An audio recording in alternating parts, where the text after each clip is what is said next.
Hey everyone, welcome back to the Spirit of Prophecy podcast. Today we are going to be taking a look at an interview that Tucker Carlson just did recently with Agapia Stephanopoulos. She is a nun who is over in the Middle East in Palestinian territory, and he had a discussion with her about what it is like for Christians over there in Palestine right now. Very interesting interview, and you probably hear me notice I bring up a lot of his interviews. I think Tucker Carlson is definitely doing some of the most interesting interviews in all of his world that he is in today. He gets a lot of guests that talk about things that our news media, they don't want to hear from that side. Our news media, they have a certain spin and narrative that they are trying to push, and they only put out people who will advance those things. Tucker Carlson is getting unique people on that's kind of giving you the other side of things. And so obviously he's upsetting a lot of people. He's been upsetting Ted Cruz big time since he had that interview with him. Ted Cruz is losing his mind ever since Tucker Carlson made a monkey out of him when he was on there. But obviously, I get it. I'm a fundamental Baptist, and so I have to just condemn everything because he spoke with an Orthodox person. She's a nun, all that kind of stuff. And of course, I do not agree with the Orthodox religion. I have many problems with that. When we talk about Christians in the Middle East, I understand we are often talking about people who probably aren't saved. I get that. Okay. I'm not here to discuss the doctrinal differences today so much on many things, especially on salvation. I do want to point out a couple things that she mentioned, though, that she criticized that a lot of us would be like, hey, that's going against what we believe. But at the same time, I understand where she's coming from. And I just want to start out by saying American Christians, we have done a terrible job as a whole in representing Christianity and in representing the doctrine of Christ. And we have, I'm speaking in general, evangelical Christians across the spectrum, we have a very bad reputation in the world, and a lot of it, especially in the Middle East, and a lot of it is because of Christian Zionism that is just permeated American Christianity, and it is a shame. And so as a result of that, when you have certain bad doctrine associated with you, sometimes people will even take certain good things and assume that those things are false because we kind of like to put everything together in a package. You know, you'll often have people who deny the Trinity. They'll act like we're Catholics because, well, Catholics agree with that. And if Catholics teach the Trinity, it must be wrong. But no, Catholics can be wrong on a lot of things and be right about some other things. And right now we are seeing, and I'm thankful for this, dispensationalism getting creamed, Scofieldism getting creamed. It deserves it. It has hurt Christianity so much, especially in America and mainly in America. And I'm glad a light is being shown on it. I'm glad it's being critiqued. I'm glad it's being debunked. But understand, there are some things that we would agree with when it comes to the dispensationalists. And there are certain doctrines that people are crediting the dispensationalists for that's not completely fair.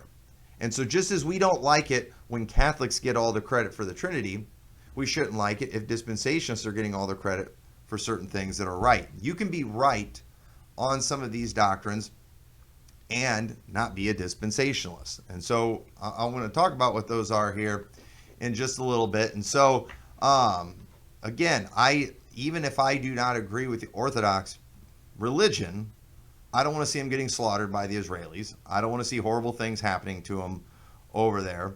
And I think it's good Tucker Carlson had her on to talk about things over there. I get it. We don't agree with nuns or anything like that. I'm not going to call her mother or sister or anything like that. But Tucker Carlson chose to have her on. But I do want to point out some things that she said, because Tucker Carlson, too, I think he should also get a lot of credit for a lot of the negative criticism that's been coming towards dispensationalism. He's had people like Doug Wilson on there who's talked about these things, and I can't remember the names of others. I can think about three people he's had that's really pointed that out and illustrated how Scofieldism, how it infiltrated Christianity And I'm thankful for that. But we are about to see a couple things while they go after Schofield and Darby and all that again, that on the surface, we're going to see it's going to appear that some things that we would hold to are being attacked. And those who are on my side, I don't want you to feel too threatened by what was said here, because again, what we're going to see that they are dealing with is a dispensational version of these doctrines that we hold dear. So I've got two clips I want to show. This first one's only 51 seconds, but let's watch this clip. What is Christian Zionism? Mm-hmm. As far as I understand it, they believe in the idea of the rapture. They believe that it's sort of this cruel bargain they have going with Israel, because basically what they say that they're going to be swooped up into heaven, right? And then there's going to be a 1,000-year kingdom, and then there'll be the end of the world and the judgment by Christ, and he'll come back. This is a false. It was condemned as a heresy in 381. Because basically there is no 1,000-year millennium to come, no 1,000-year period.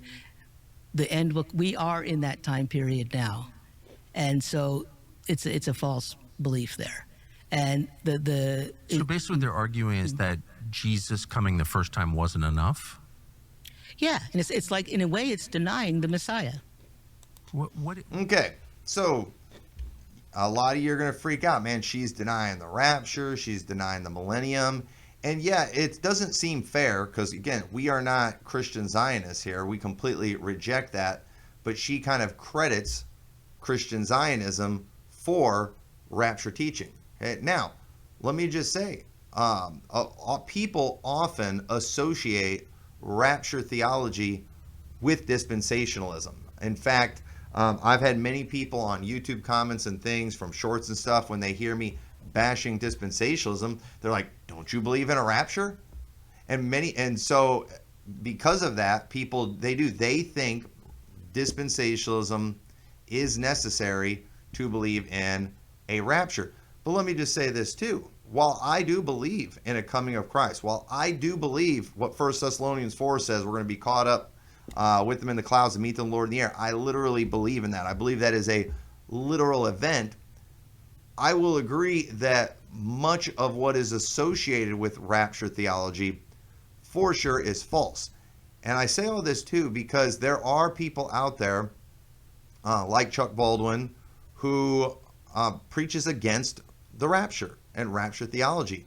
But you need to understand, when you hear people like Chuck Baldwin preach against rapture theology, he is not denying the coming of Christ. He is not denying 1 Thessalonians 4. He is denying a lot of the doctrine that comes with it. And so sometimes they'll kind of put dispensationalism and rapture theology together. And at the same time, too, how the rapture is described, how it is titled, is mainly a result of dispensationalism. So I get it. I get why people are repulsed at the idea of rapture theology, because to them it means we're disappearing at Christ's return. That's not true. I don't believe that. Many people also deny that at the return of Christ that we're going to be caught up or raptured to heaven. Many people that I do not believe are heretics do not believe that. Now, let me just take the time to make this announcement. I would like it if you would leave your best proof text for showing your best argument for why we are going to be raptured to heaven. I want you to leave those in the comments, okay? I got challenged on something recently that took away my main proof text. If you would have come to me and said, Pastor Tommy, show me a verse that shows us being raptured to heaven.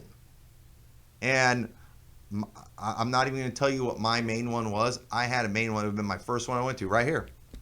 And this is clearly in heaven.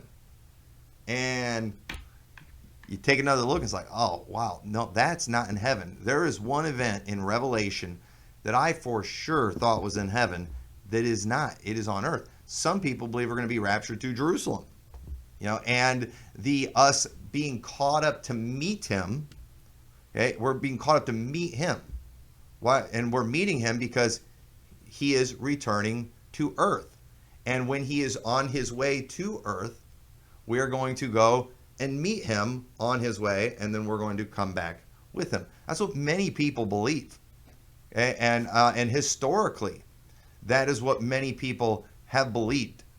But in dispensationalism, we get raptured to heaven for 7 years. In many forms of post-tribulation theology, we get raptured to heaven, or pre-rap theology, we get raptured to heaven for 3.5 years. Give me your best proof text showing we will be raptured to heaven. Okay? And let me just say, after my main one was taken away, and it for sure was taken away from me, main one I would have used. I want to see if anybody else uses this one.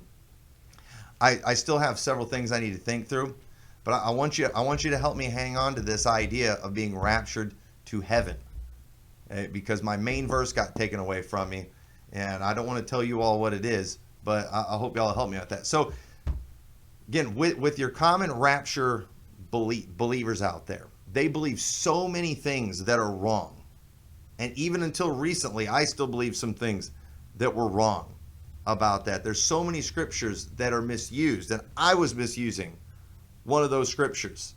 And so you can understand why people would just kind of want to throw out everything. But understand, people who have said, I reject the rapture, are not necessarily rejecting a return of Christ. Okay? Nor are all of them rejecting a literal millennium. Because you'll notice too, she said that basically the teaching on the millennium, or millennial teaching, was declared heresy in 391. I looked that up because I never heard that before, and when according to AI on Google, it says no. Because I asked, was the millennium condemned as a heresy in 381? And according to it, it says no. The concept of the millennium itself was not condemned as a heresy in 381. However, the specific teachings of Apollinaris regarding the millennium were condemned at the Second Ecumenical Council in 381. This condemnation was linked to his broader Christological view, which were also deemed heretical. So he had this weird teaching that while Christ's body, was human, that like his mind, wasn't, I guess, like he had a different kind of mind. And so it kind of took away from the actual humanity of Christ. And so I'd never even heard of that teaching before. It definitely seemed very weird, like it needed to be condemned. But apparently there were certain things about the millennium he taught. And so Apollinarianism was thrown out, but not necessarily the concept of millennium. That was not necessarily deemed as heretical, according to what they're saying here on Google. But I asked, what did Apollinarius teach about the millennium? And it just says, in his attempt to explain the nature of Christ, proposed a view that is relevant to the concept of the millennium, though not directly about it. He argued that while Jesus had a human body and soul, his mind was replaced by the divine logos, the word, or divine nature of God. This means that according to Apollinaris, Jesus was not fully human, as he lacked a human mind. This view, known as Apollinarianism, was later rejected by the church, as it contradicted the belief that Jesus was fully God and fully human, a concept crucial for understanding the atonement and salvation. So yeah, obviously that's a terrible teaching. So I can see why he was deemed a heretic. And then there's a section here that says implications for the millennium. It says, while Apollinaris didn't explicitly discuss the millennium, his view of Christ was not fully human, had implications for how the church understood salvation. If Jesus wasn't fully human, he couldn't fully represent humanity in his sacrifice and redemption. So apparently, somehow, his weird teaching about Christ affected certain aspects of the millennium. So it would sound like his view of the millennium was deemed heretical. But it appears she was wrong that, premillennialism, or a literal kingdom, because it's clear she's amillennial. She's like, we're in that time period now. That was condemned as a heresy. It is true, in the 4th century, there were a lot of people that were very much against a literal millennial, or a literal 1,000 years. If you read Eusebius, he was very hostile towards that idea. But he was also fighting with people who strongly believed in those things, because there were a lot of people in the early church who believed in a literal 1,000-year coming kingdom of Christ. And so, these things have always been debated, but again, she's technically wrong in what she was saying about that being heresy. But let me just say, there is a ton of foolishness today being preached in the name of premillennialism. And one of the things, and there are sometimes people will say things in the name of a doctrine that are so clearly wrong that even if that doctrine itself is not wrong, okay, you can understand why people are maybe repulsed by the teaching. For example, there's a lot of very wicked carnal people who teach eternal security and free salvation. That doesn't mean salvation isn't eternal and free. It just means these people are wicked. And a lot of people today, their doctrine that they have is not so much based on their study of the scripture as it is who they hang out with and who they like. And so if you like the Calvinists, you'll probably be a Calvinist. If you like the eternal security people, that's probably what you're going to believe. But once you get mad at the Calvinists, you'll dump Calvinism. Once you get mad at the eternal free grace, eternal salvation people, you'll dump that too. We see that all the time. And so there are poor representatives out there of every good position. There are people who cause the way of truth to be evil spoken of. And so most premillennial teaching is all centered, it's all Israel centric. And I'm not here today to defend premillennialism, but I will say I cannot defend the way dispensationalists are preaching premillennialism. That for sure is false and also shows a very pessimistic mindset. I'm an optimistic premillennialist, but what she explains in that clip there too is they're thinking they're going to get swooped out of here, before everything gets too bad, and then they're going to come back, after all the fighting is over. And that is true. Okay, that is true. And so let's watch a second clip before I go too far, because I don't remember if she said some of this stuff in the first clip or the second clip. So here we go.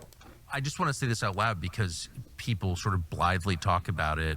What we're really coming to, and I think Yeah, that's the problem with the Christian Zionists is that what is your end game here? Well, that's their belief tells them that's okay. We want to have this third world war because we're going to be taken away. And we'll be okay, and we'll come back later after all the fighting's done. That's sort of basically what their theology tells them. And in the meantime, all the Jews are supposed to convert to their brand of Christianity or die in the conflagration. And so I'm asking you this because you're a nun. Right. That's not a Christian. It's not a Christian belief, no, or precept. Yeah. Huh. Any idea where that came from? That idea? The rapture? Yeah. Well, like I said, originally the idea of having the 1,000-year kingdom is a heresy that was in the early church, but the real push of all that comes from the 1830s. James Darby, Schofield, or John Darby, Schofield. It's it's a new theology that has no basis in the foundations of Christianity. It has nothing to do with it. I just want to say. All right, so we saw Darby and Schofield get nailed again, which is always good. But again, a lot of you are going to take issue with that because it's like, well, wait a minute, I believe in a rapture and all that. But again, notice that pessimistic view, because it is true. Men like Ted Cruz, men like Mike Johnson, they do believe, according to their theology, Mike Huckabee, the ambassador to Israel, in their minds, they believe if we can help the Jews get the land, build their temple, do all of these things, in their minds, it will lead to great war and great devastation for them. That's what they believe. However, they also believe that it is necessary, for them to turn to Christ. So it's not completely malicious, because of course we understand that, the soul is the most important thing. And listen, if the Bible actually taught these things were necessary for them to come to Christ, then I guess it's worth it. Okay? But no, the Bible doesn't teach that. In fact, the Bible says if they won't believe Moses and the prophets, they won't be persuaded that one rose from the dead. And Jesus did rise from the dead. He was the sign, and they reject him. So it doesn't matter a rapture could happen, a tribulation could come, an antichrist could, all the things that are taught in the dispensational world, and the Jews still wouldn't turn according to the Bible. And that's the reality. But again, in their theology, okay, let's forget what's actually biblical right now. In their minds, that's what they're doing. And so a lot of people are figuring this out, and it's like, this seems kind of sinister. You're basically setting them up for war. Yes, but they also believe it will lead to their salvation.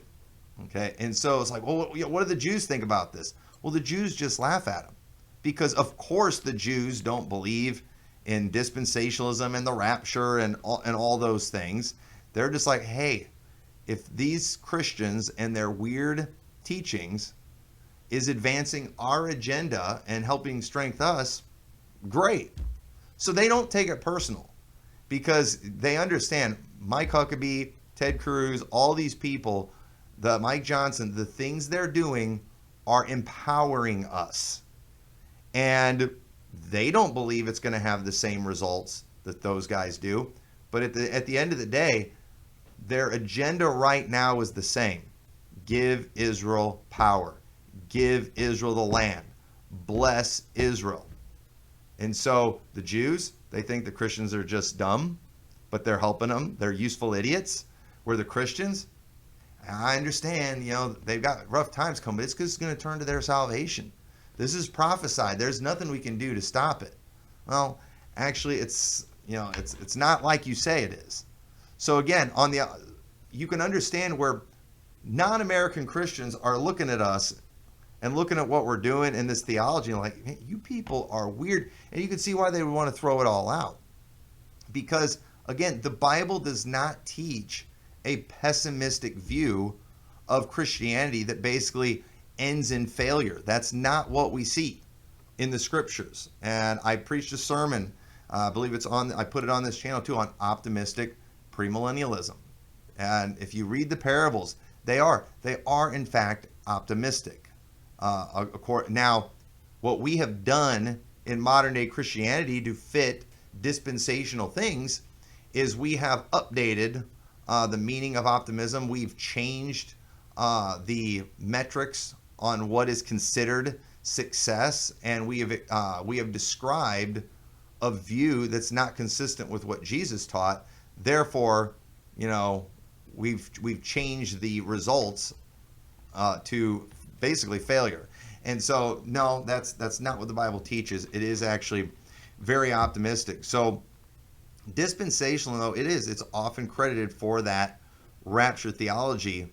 But I'll just say how the rapture is taught is very influenced by dispensationalism. The fact that I am right now calling it the rapture, right there shows a dispensational influence. It is the coming of the Lord. It is the glorious appearing. It is our gathering together unto him. It is the coming of Christ. Those are the terms that the Bible uses, and dispensationalists have forced us not to use those terms because they need the rapture and second coming to be two different events. They need another rapture that's after the tribulation to fit their pre-tribulation theology. But so again, just understand, a denial of the rapture is not necessarily a denial of the second coming of Christ. So be careful condemning somebody if you hear them deny a rapture. If I hear Chuck Baldwin deny a rapture, I don't get mad at him because I understand what he is condemning. I also understand that he fully believes in a future resurrection and a future return of Christ. And so when I hear him condemn the rapture, I hear him condemning dispensational theology, which I would also condemn, as well as much bad teaching associated with rapture theology. And so I've had people like, he denies the rapture. And it's like, well, let me ask you this. Does he deny the second coming? Does he deny the resurrection? And the answer to that is no. In fact, the first interview I ever did with him, those were two of the questions I asked him. And he absolutely believes in those things. And so just because he doesn't speak of it as a dispensationalist doesn't mean he denies it. And so one of the things, too, Tucker Carlson mentioned after that first clip, he asks, so Christ's first coming is not enough. Like, that's what rapture people are saying. But understand, that's not what he said there. While it might have seemed offensive to a lot of us who believe in the second coming and being caught away, let me stick with biblical terms here. And we even embrace the term rapture. Just understand, what he said there was not really a stretch for him to say that or to think that way based on what Christian Zionists are saying. Now, he doesn't elaborate on what Zionists are saying at that moment, but I can think of several reasons why he would have made that statement, and I completely understand. Because first off, one of the reasons he might think that rapture believers, millennial believers, don't believe Christ is enough, one, I think, is because of the obsession with the land. Okay? And the fact that Christians are still obsessed with the land and it going to the Jews, it's like, wait a minute. Do you not understand why God gave them the land and what it was used for? Have you ever heard of something called the New Covenant? Have you ever heard of something called the crucifixion? Have you ever heard of the blood of Christ? Have you ever read the words where Jesus said, "It is finished"? So why are we obsessed with the land? Why are we obsessed with a Messiah coming and restoring the land when the Messiah came and finished the work that God gave them to do while they were in that land? So, and I know this explodes the minds of dispensationalists, but this is just, the fact that you even take offense to what I just said there shows how much brainwashing you've received from dispensationalism. But again, it sounds like Tucker is closer to the truth when it comes to a lot of these things. It sounds like he probably knows more about the New Covenant than most Baptists do. And so for him, he's going to be like the rest of us thinking, what's the point of the land? And that's what everybody should think. When you see the story of the crucifixion and the veil of the temple being rent, when you read the book of Hebrews, and he tells the Jews, let us follow him without the camp, bearing his reproach, we should all be thinking, why do we care about the land?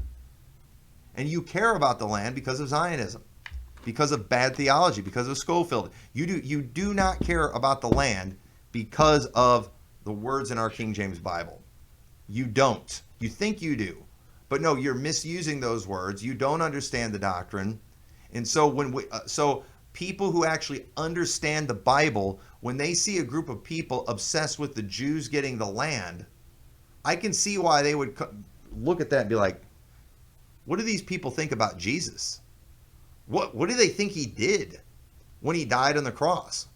What do they think the purpose of his coming was? I get why Tucker Carlson asked that question, and and it bothers me that he does, because I don't know for sure where all Tucker Carlson is at theologically and all that, but I'm seeing a lot of people turning.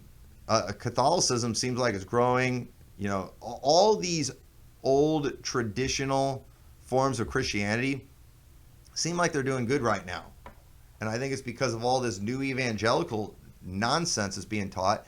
And IFB, you think you're against all this new evangelical nonsense because you still sing hymns, but you have new evangelical theology all being preached in your churches all the time. And especially when it comes to Israel and end times, you have been infiltrated in your churches and you're occupied in many cases. And you know what? You need to overthrow a lot of this bad teaching. And so the teaching too that the ethnic Jews need Jesus to come and do some kind of salvation for them. Again, and that's what Christian Zionists are teaching. That when Christ returns, he's going to defeat all Israel's enemies. That's what they're teaching. They're teaching he's coming back at his second advent. Okay, I say that in quotations, to save Israel. They believe he's coming to save us at any moment. But then after the 7 years, he's coming to save Israel. Wait a minute. I thought the deliverer already came and turned their ungodliness from them. Isn't that what Peter said at the end of Acts chapter 3? That God sent Jesus to bless you and turning every one of you from your iniquities? Like, no, the Redeemer, he's coming in the future. No, he already came. Jesus already came and provided salvation for them. Now is the day of as the accepted time. Now is the day of salvation. If they do not get saved before Christ's return, they will be destroyed. At Christ's second coming, they will be under God. They will be destroyed if they've not been saved yet. When Jesus Christ comes at his second coming, he's not coming to save them. He's not coming to save the lost. He's coming to destroy the lost. He already came to save the lost. He already did that. So I get why Tucker Carlson, who I think understands that, would listen to what Christian Zionists are saying and be like, was Jesus not enough? Their desire to build a temple? Think about that. You know Mike Huckabee, Mike Johnson, Ted Cruz. You know these guys would be thrilled and fully support blowing up the Dome of the Rock, the Al-Aqsa Mosque, and rebuilding the temple. They would love to see that. For sure. My question is why? Why do you want to see a temple built? Have you ever read, it's in all four of the Gospels, about the crucifixion? All four of the Gospels talk about the death, burial, and resurrection of Christ. You do understand that the things in the temple were a shadow of what Jesus Christ did on the cross, right? You understand that? That was something God gave them for the time then present? You understand how the things of the temple were a shadow of what was to come? And it came? Have you ever heard the gospel before? So imagine claiming to be a believer in Christ and the Gospels and supporting the rebuilding of a temple. You say, well, they don't support it for that reason. They do. Yeah, here's why. Because you think it is a part of Bible prophecy that we have to do to help usher in the coming of Christ. And that's just bad theology. So do you see how they're bad eschatology, how it's affected their foreign policy?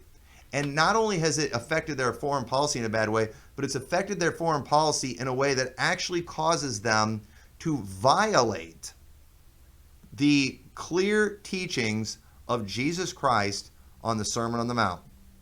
Just as Israel came out of Egypt and crossed through the Red Sea and were baptized in the Red Sea according to by walking through the sea, according to 1 Corinthians. And just as they were tempted in the wilderness, and with many of them God was not well pleased, Jesus Christ, you know what he did? He came out of Egypt. Out of Egypt have I called my son. Jesus went and he was baptized. With him, God said, this is my beloved son in whom I am well pleased. With Jesus, he went into the wilderness and was tempted in all points like as Israel, yet without sin. And then, you know what Jesus did after that? You know what God did after Israel, failed in their temptations? God gave them a law. And Moses told them in the law that a prophet like him was going to come and they were to listen to him. And you know what Jesus did after his temptation in the wilderness? He went and he preached a Sermon on the Mount. And the Jews were supposed to follow his teachings.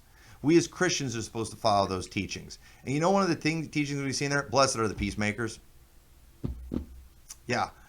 We don't see Jesus ever calling for conquering land, military conquest, shedding blood, things like that. We don't see that anywhere in the teachings of Christ.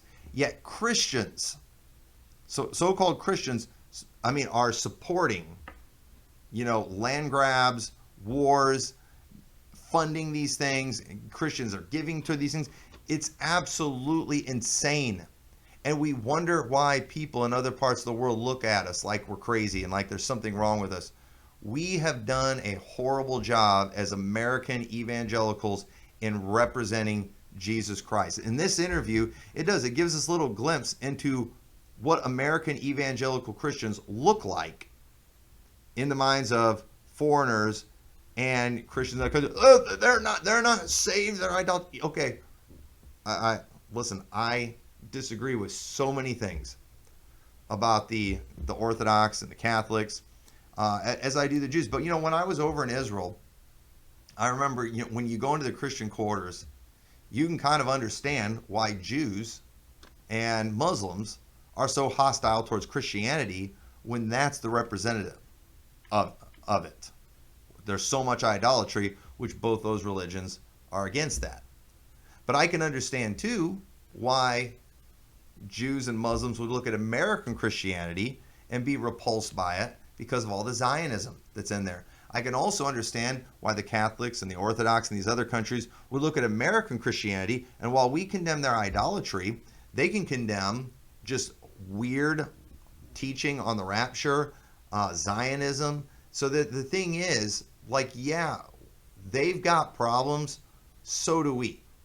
Well, their problems are worse. Okay, yeah, I agree. If you're wrong on salvation, you know, that's a huge, huge problem. But you know what? If we actually want to help them, if we actually want to reach these people, maybe we get rid of some of these massive flaws in our doctrine. And then maybe we can actually be of some kind of effect in the Muslim world and in Israel and with the Jewish people, because that's what we're supposed to be doing as Christians right now. We're supposed to be occupying till he comes. We're supposed to be preaching the gospel to every creature. We're supposed to be being a light to the world, and we're not to put our light under a bushel. And you know what? We're not supposed to just ignore the Muslim world. We've got to reach them somehow, but we are not going to reach them when we've got this boat anchor of Christian Zionism around our neck. It is going to fail, and we need to dump these things. And so, you know, I'm glad Tucker Carlson did this interview kind of showing, you know, another perspective, you know, because again, I want to, you know, these Christians who support the eradication of the Muslims from Palestine, do you support the eradication of Christians from Palestine? You know, important question right there. You got to answer, because they actually need to get rid of both of them. They want to get rid of both of them. And so your Zionist theology is so anti-biblical, it's so inconsistent, and we've got to do a better job in representing Christ and his doctrine. And you know what? So again, while I can definitely understand, while many people on my side might have been very uncomfortable by what she said about the millennium and the rapture, just understand, first off, we don't have to necessarily condemn rapture deniers, but we for sure should condemn resurrection deniers or those who deny a future return of Christ. Those things can be condemned. Many people who deny a rapture are denying just they're trying to dump all the bad theology that comes from dispensationalism and its view of the rapture. And so I think that's fair, because again, there's tons of stuff with dispensationalism I don't want to be associated with. And so you know, I need to continue working on using terms like the coming of the Lord, the glorious appearing, rather than the dispensationalist terms that have a lot of baggage and that's going to put the wrong idea in people's minds.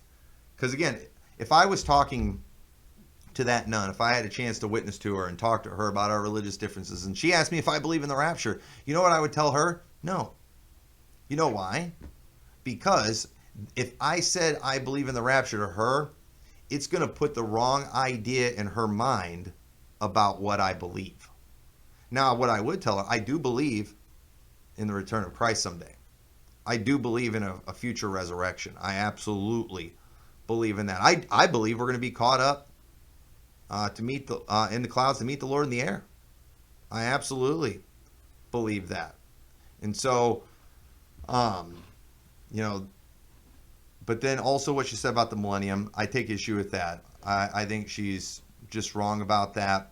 And from my source of Google, which I've not done a deep study on all that, it does appear she was wrong about that. And again, what it sounds like she's doing is she is associating premillennialism with a heretic, you know, from the 4th century. And so many people today who are throwing out premillennialism, they are doing that because of many of the heresies of dispensationalism. And that's not really fair.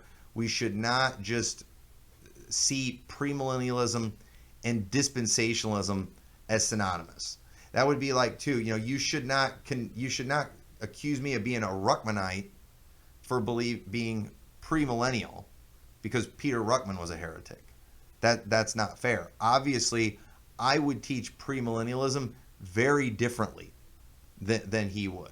And so it sounds like she's doing the same thing, that you have Apollinaris, who obviously had some really weird teachings about Christ, and the church rightfully condemned him, but apparently some have associated premillennialism with him. That's not fair, just as you shouldn't associate premillennialism with Peter Ruckman.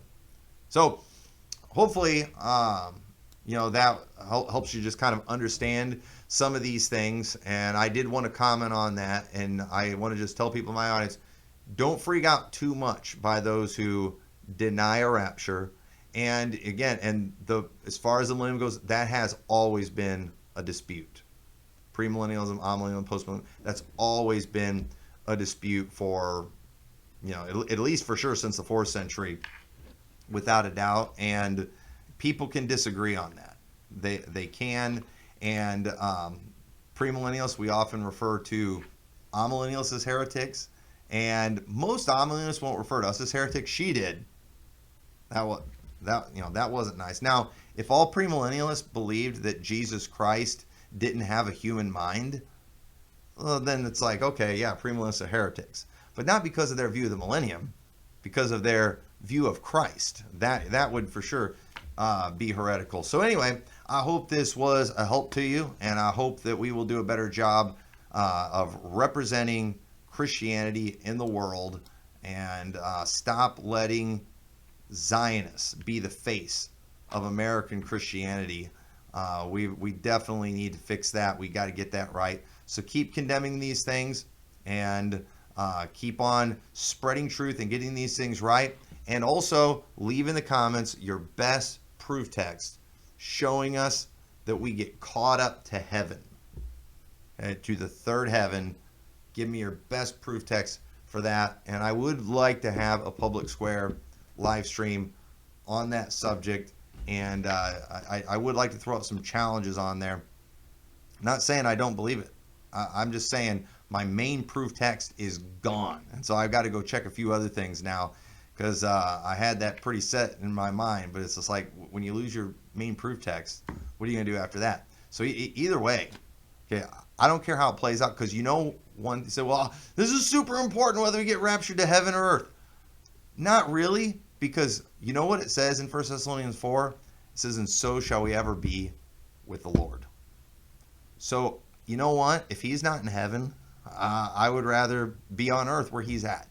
And if he's wherever Jesus is going to be, that's where I'm going to be.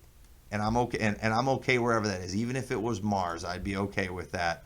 I'm completely fine with that. And so if you want to argue about it, I'd love to discuss it and strengthen our position on that. We're getting raptured to heaven for 3.5 years. Okay, let's prove it. Okay, and give me your best ammo on it. So thank you all for watching this. I definitely appreciate it. Make sure you like, share, subscribe, all that good stuff, and we will see you all next time. God bless.